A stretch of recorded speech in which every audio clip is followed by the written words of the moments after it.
Bonjour, messieurs, dames. Nous sommes le samedi 9 mars 2019.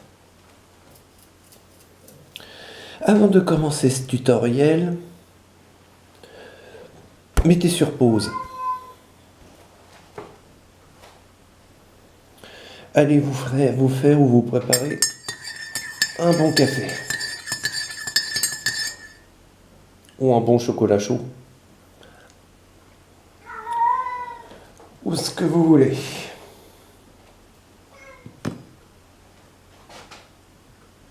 Je vais reparler informatique ce matin.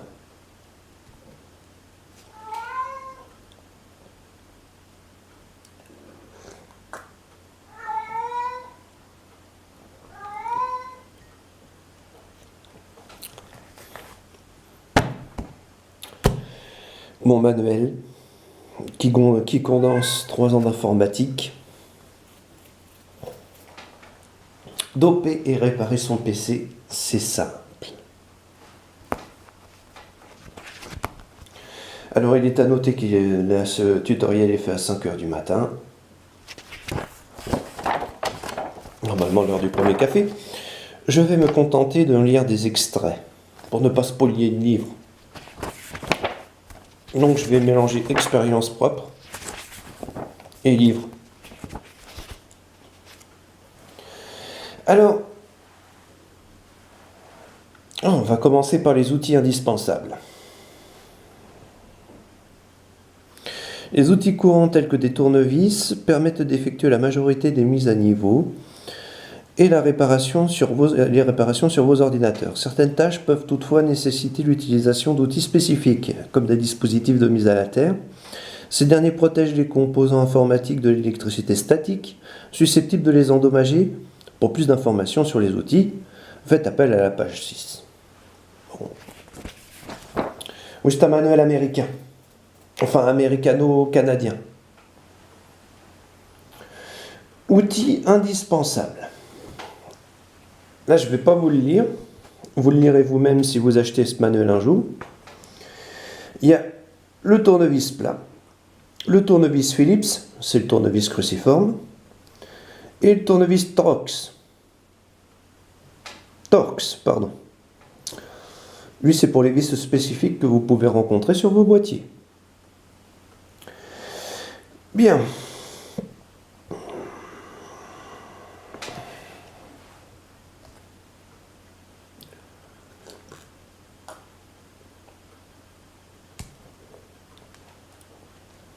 Les bonbonnes à air comprimé maintenant. Vous pouvez employer une bombe d'air comprimé pour retirer les poussières et saletés infiltrées à l'intérieur de votre boîtier d'ordinateur. Cela permettra de mieux voir les composants et faciliter ainsi leur manipulation. J'y ajouterai. Vous avez 2 types... Non. En réalité, il y a 3 types de bombes.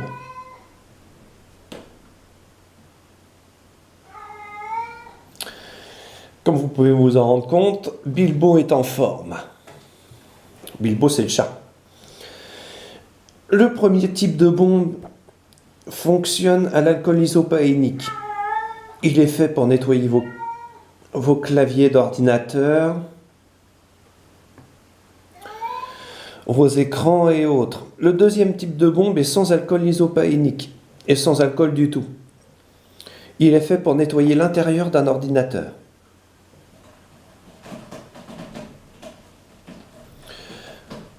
Tout simplement, parce que l'alcool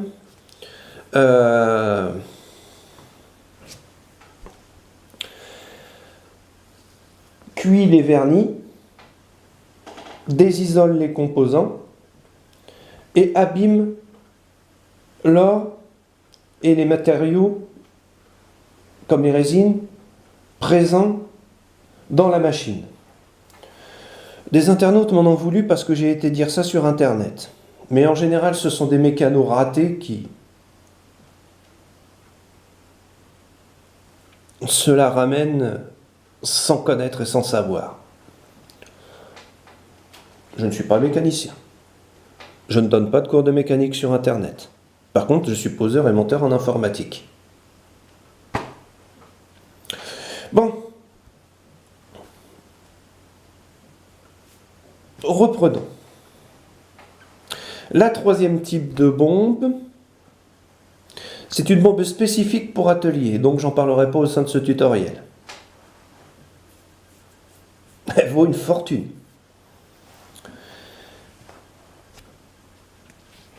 Pensez, quand vous réparez un ordinateur, avoir une petite lampe de poche et un aimant pour aller attraper les vis perdues dans votre boîtier. Les aimants sont spécifiques parce que tête isolée. Évitez tout ce qui est tournevis, magnétique et autres. Bon, protégez les composants de l'électricité statique maintenant.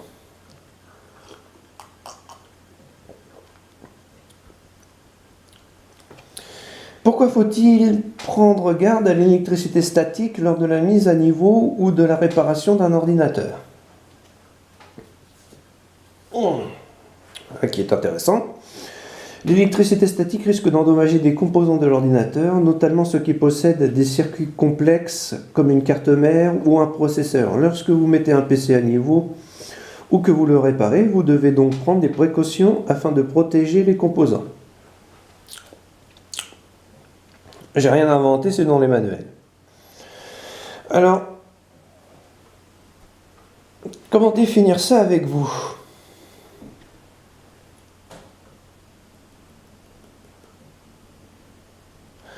Sur Internet, il m'a été reproché d'utiliser du matériel professionnel, semi-professionnel,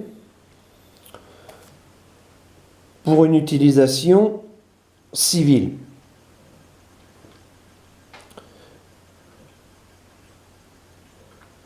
Mais en même temps, non. Je suis vraiment désolé d'avoir été professionnel jusqu'au bout des ongles. Alors, l'électricité statique. Votre corps génère de l'électricité statique, bien que vous ne la voyez pas forcément.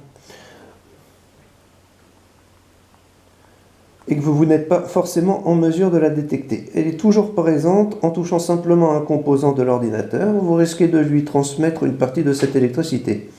On qualifie ce transfert d'électricité statique d'un objet à un autre, décharge électrostatique, ESD, électrostatique, discharge.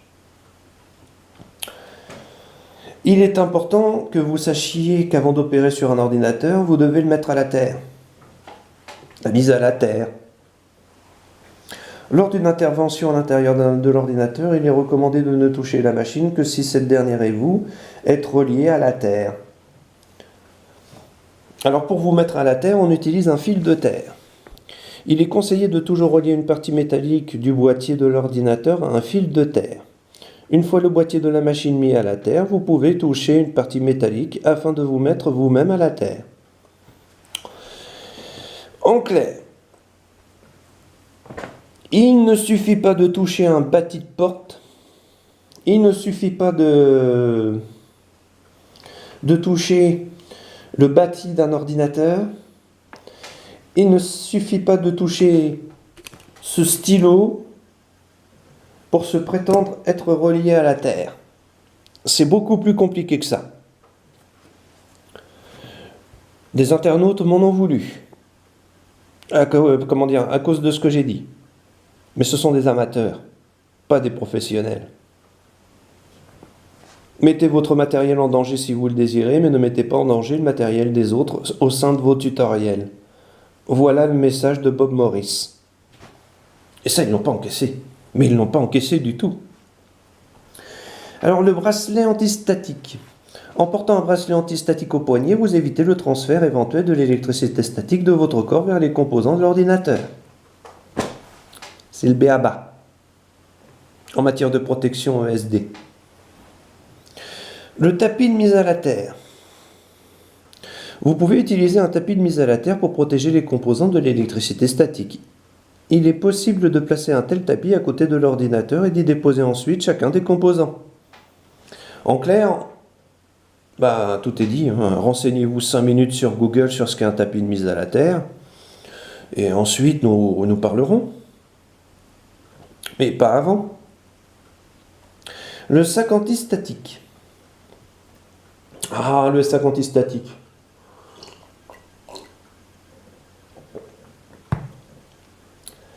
Mes détracteurs sont bien obligés d'admettre que ça existe.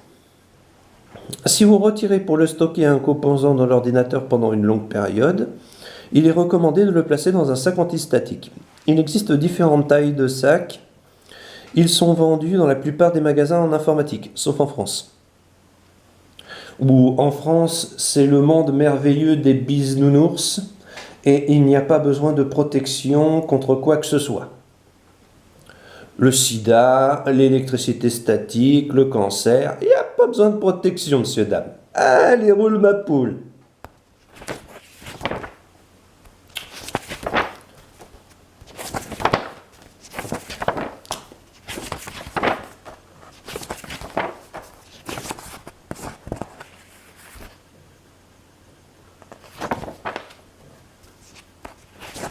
Ah oui, si vous voulez un conseil,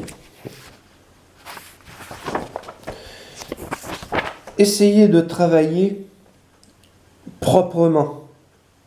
Quand vous finissez une tâche, rangez votre surface de travail.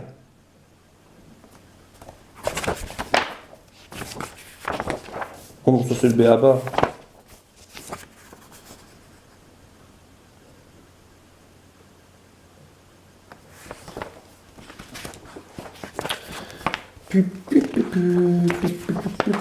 Qu'est-ce que j'en ai foutu?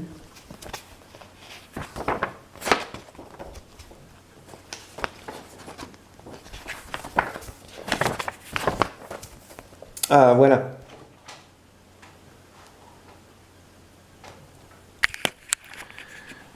Si vous tenez une barre mémoire comme ça, sans être relié à la Terre, vous risquez de griller les composants qui la composent.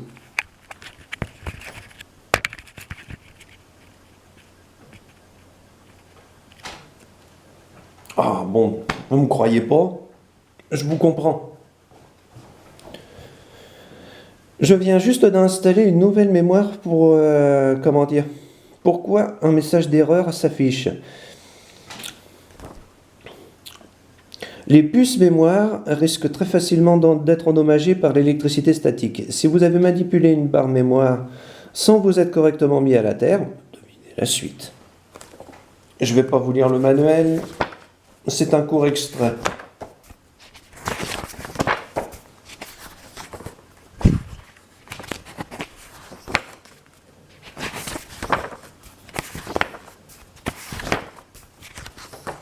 On va arrêter là. Ce manuel est très complet, même s'il est assez ancien. Produits nettoyants pour contact. Pinceau. Détachant. Air comprimé. Tout y est noté. Un produit nettoyant de contact permet de nettoyer les connecteurs de l'ordinateur, comme la Dacomex et autres. Ceux des slots d'extension et les contacts métalliques situés entre les modules mémoire. Une telle opération garantit la fiabilité d'une connexion entre les composants et le PC. Les produits sont commercialisés dans la plupart des magasins informatiques. Partout sauf en France. Où c'est le merveilleux monde des bisounours. Vous savez, j'ai discuté beaucoup avec des vendeurs et revendeurs en informatique français et des personnes qui ont des magasins.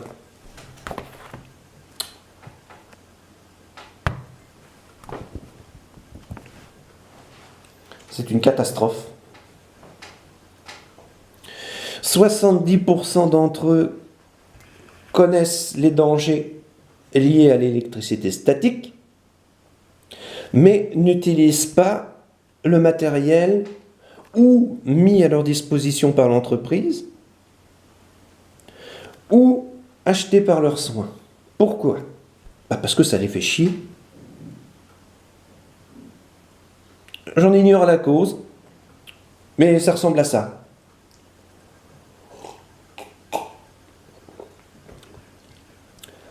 Renseignez-vous sur les retours SAV dans les magasins. L'électricité statique tue 10 15 à 20% des matériels comme des cartes mères, des cartes graphiques, des barres mémoire, vendus dans le commerce. C'est la foutue panne mystérieuse. Vous savez, on ne sait pas pourquoi ça démarre pas, mais ça démarre pas. Ou alors ça démarre et ça fait chier parce que l'élément fonctionne mal. Électricité statique.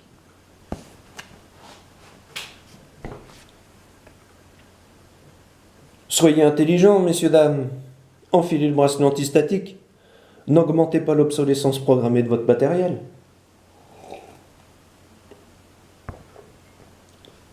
Bah oui, automatiquement. Qu'est-ce qu'il y a eu encore? J'en ai vu tellement. Mais on ne fait que parler.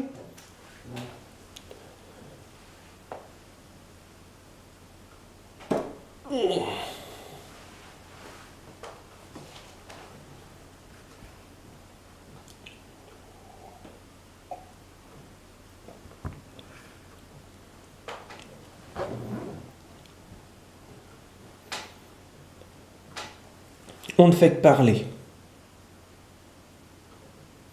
Vous savez, je suis facile à critiquer. J'écris très mal. Comment dire? J'ai un mal de chien à écrire.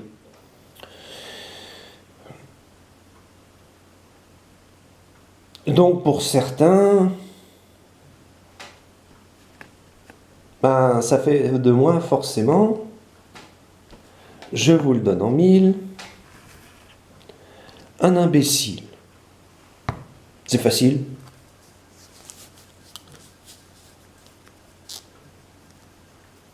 Eh bien, que ces personnes se servent un peu de leur tête et de Google.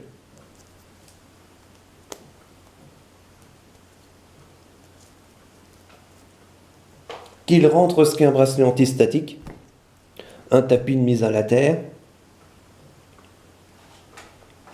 et une prise ESD.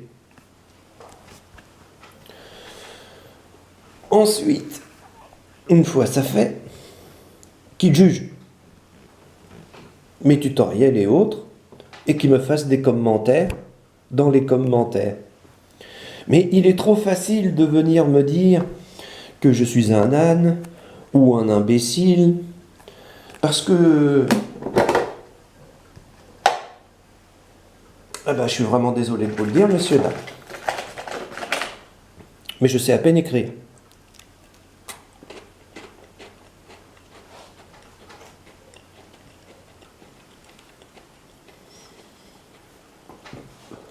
Pardon.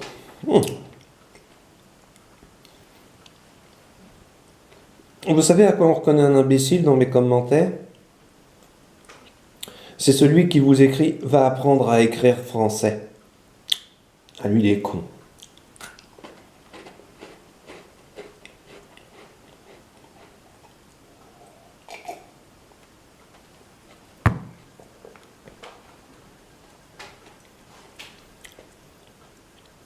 Enfin, c'est compliqué.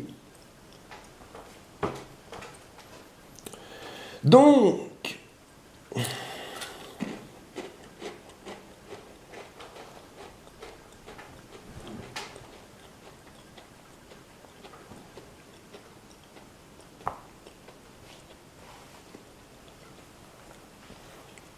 en cette belle journée du samedi 9 mars 2019,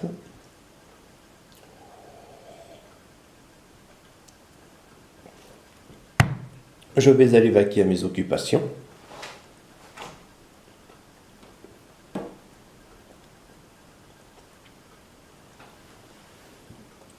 Oui, si vous voulez, je suis un peu occupé en ce moment parce que j'ai tous mes courriers à faire. Alors, je vends beaucoup en ce moment. Et là, j'ai une lettre qui part en Amérique. Assez intéressant. Un abonné m'a envoyé un test MyHeritage. Je ne sais pas pourquoi.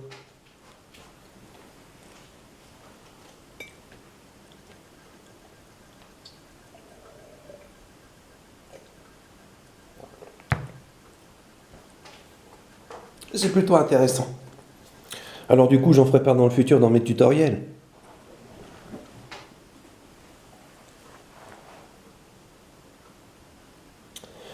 En vous souhaitant une bonne journée. Au revoir, messieurs, dames. Et surtout, n'oubliez pas, méfiez-vous toujours des contrefaçons. Même si on peut dire que c'est comme ça que la Chine s'est réindustrialisée, peut-être. Et peut-être, je mets des guillemets. Au revoir.